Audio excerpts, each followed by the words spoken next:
Setengah jadi lainnya itu adalah rengginang. Bagaimana sih caranya membuat rengginang tersebut?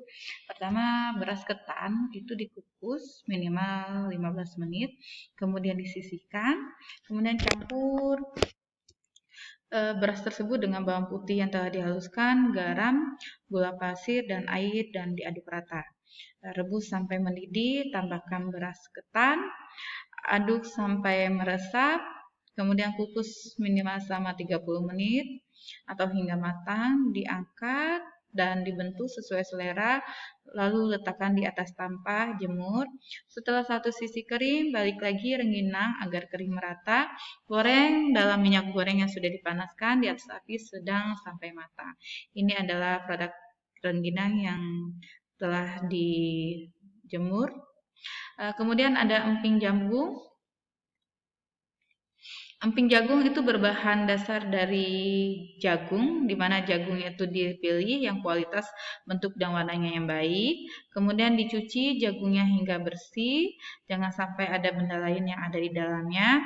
Jagung kemudian direbus dengan penambahan kapurnya adalah 2-4% selama 1 jam. Direbus, kemudian setelah matang jagung dicuci dengan air bersih biar fungsinya zat kapur di dalamnya hilang. Jagung dikukus selama 1 jam. Kemudian setelah matang jagung yang sudah dikukus lalu digencet, dipipihkan pada saat jagung dalam keadaan panas biar mudah digencet kalau dalam keadaan panas. Jagung yang sudah digencet lalu gencet ini full digencet, dipipihkan lalu dijemur, diterik matahari selama 1-2 hari. Setelah kering, jagung digoreng dengan bumbu-bumbu yang diinginkan. Kalau dipipihkan tidak dalam keadaan panas, dia akan tidak menjadi pipih sempurna seperti ini. Makanya harus pada saat panas-panas baru dipukul-pukul atau digencet. Kerupuk gendar.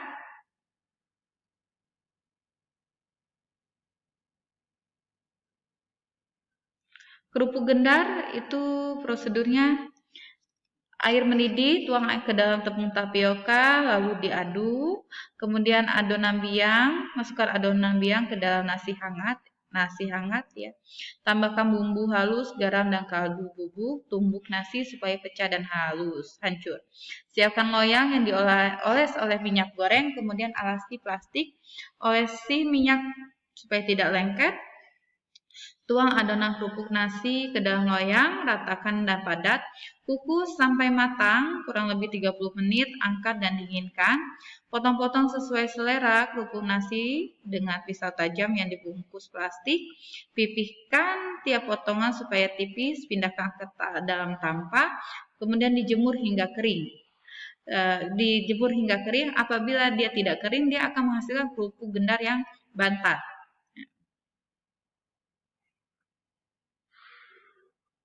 Kemudian produk setengah jadi dari umbi-umbian. Pertama, pengolahan ubi kayu menjadi tapioka, kemudian tepung singkong dan tepung Asia.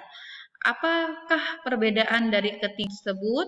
Nah, perbedaannya kalau pengolahan tapioka ini dari patinya saja yang diambil, sama seperti tapioka ini sama dengan maizena. Kalau maizena itu dari pati jagung, kalau tapioka itu berasal dari pati singkong.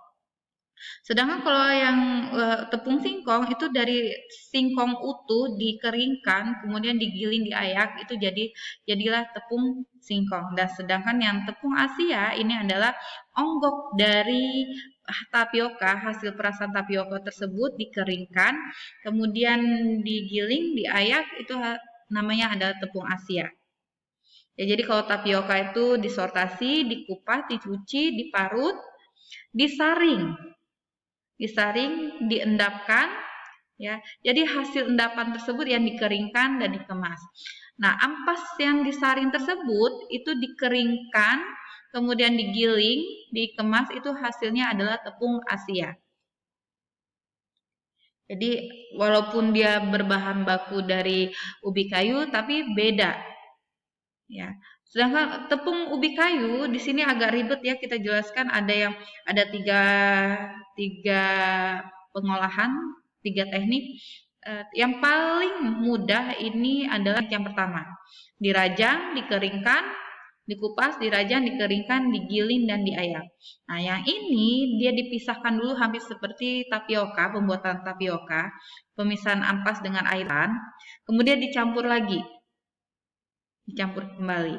Nah, lebih mudah pembuatan tepung singkong itu yang pertama ini, karena yang pengolahan yang kedua dan ketiga ini lebih rumit. Padahal tujuannya hanya untuk tepung singkong itu saja. Tujuannya untuk menghasilkan produk tepung singkong. Penggunaan pati dan tepung singkong atau tepung ubi kayu, biasanya patinya dan bentuk yang modifikasi digunakan sebagai pengental pada produk sop, makanan bayi, saus, tablet, dan produk-produk farmasi lainnya. Kemudian sebagai bahan pengikat yang fungsinya untuk memperbaiki tekstur selama proses pemasakan seperti pada produk sosis dan olahan daging lainnya. Sosis, bakso itu pakai tapioka. Kemudian sebagai penstabil atau stabilizer dengan tujuan meningkatkan pengikat air atau water holding capacity. Pati ubi kayu itu dapat dikonversi menjadi sirup glukosa atau dextrosa kristal karena dia sumber karbohidratnya yang cukup tinggi.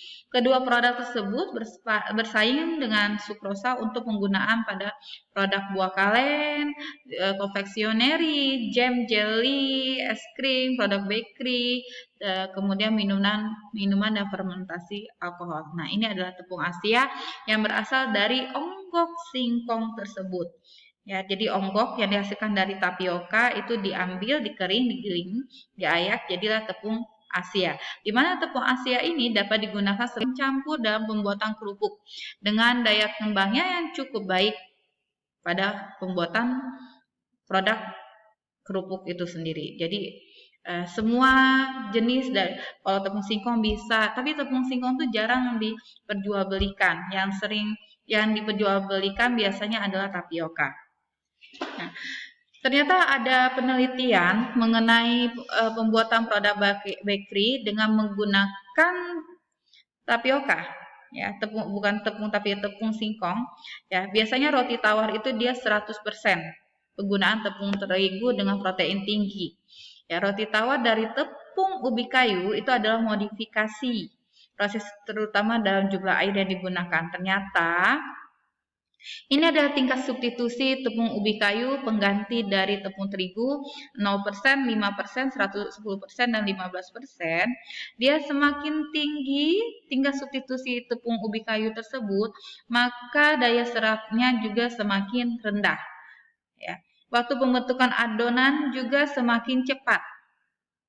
Dan waktu puncak stabilitas adonan juga semakin ini karena waktu semakin rendah ya, dikarenakan waktu pembentukan adonannya semakin cepat.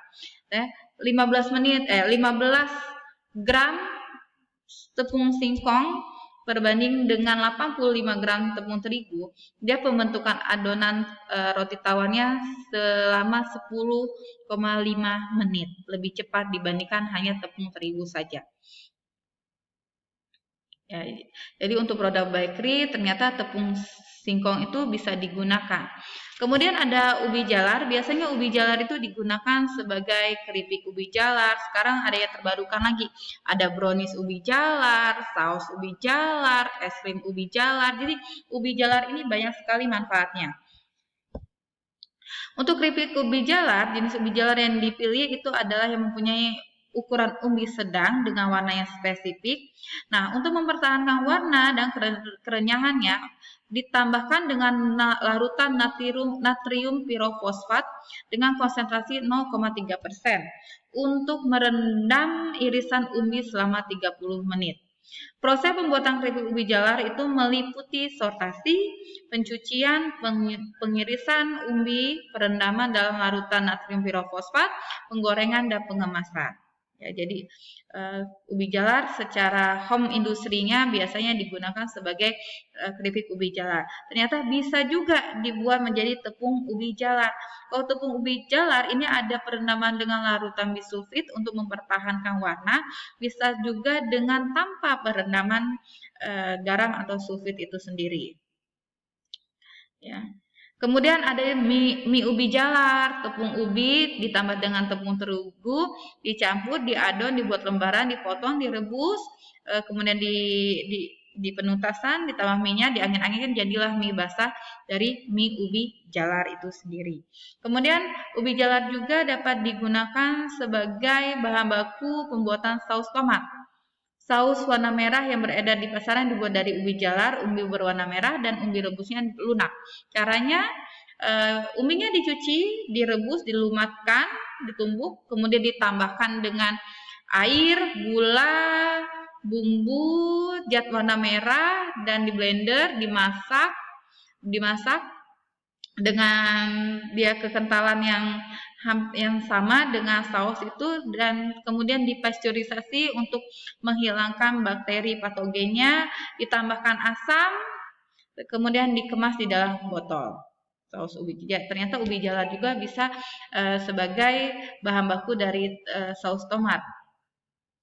Kemudian kentang itu merupakan fungsinya. Kentang itu bisa digunakan sebagai dijadikan produk tepung kentang yang dijadikan sebagai bahan pengental, bahan pengisi dalam pembuatan kue seperti kue cake, pastry, dan cracker. Pemberian flavor pada saus, kemudian makanan bayi dan roti. Ternyata tepung kentang ini dapat juga diolah menjadi bubur kentang, perkedel, kroket. Penggunaan tepung kentang untuk membuat produk-produk tersebut fungsinya untuk mempermudah proses pengolahannya. Karena tepung kentang direhidrasi dengan air. Pati kentang memiliki granula yang ukurannya besar sehingga lebih mudah diolah juga menjadi dekstrin atau gula turunan. Oke.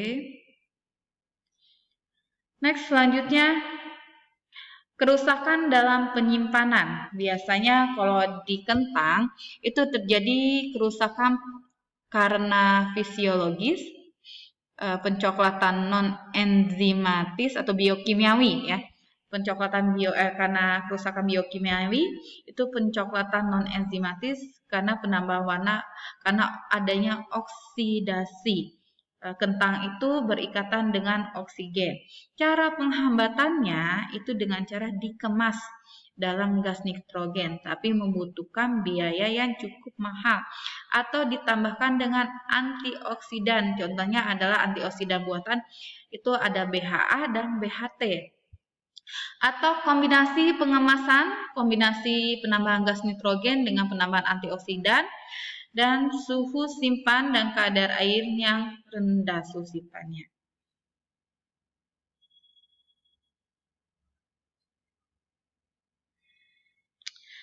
Kemudian sagu. Apa sih? Adakah perbedaan dari sagu tani, pati sagu, dan tapioka? Ya, sagu tani, pati sagu, dan tapioka apakah berbeda atau sama? Ternyata sagu tani dengan tapioka ini adalah sama. Mereka berdua ini berbeda dengan pati sagu. Ya. Sagu tani ini bahan bakunya adalah singkong. Singkong kemudian dilakukan diambil sari patinya, hasilnya adalah tapioka. Jadi tapiokanya, tapi yang mengolahnya adalah para petani yang telah dilakukan pelatihan terlebih dahulu sehingga produk yang dihasilkan ini sangat baik. Makanya namanya adalah sagu tani. Harganya juga lebih premium dibandingkan dengan tapioka yang biasanya. Sama, bahan bakunya singkong, pengolahannya sama, tapi bahan dasar proses pengolahannya itu lebih hygiene, lebih bersih dibandingkan dengan yang tanpa ada embel-embel dari sagu tani tersebut. Sedangkan pati sagu dia berasal dari batang sagu. Ini adalah batang dari sagu tersebut yang terkenal di daerah wilayah Indonesia Timur. Sagu tersebut. Jadi batang sagu ini ya diambil isi dari batang sagu itu sendiri yang dimana dia mengandung kandungan karbohidrat yang cukup tinggi. Di sini ada cara tradisional dan pabriknya. yang diambil dari pati sagu tersebut. Penebangan, diserpi ya, ini adalah cara monoko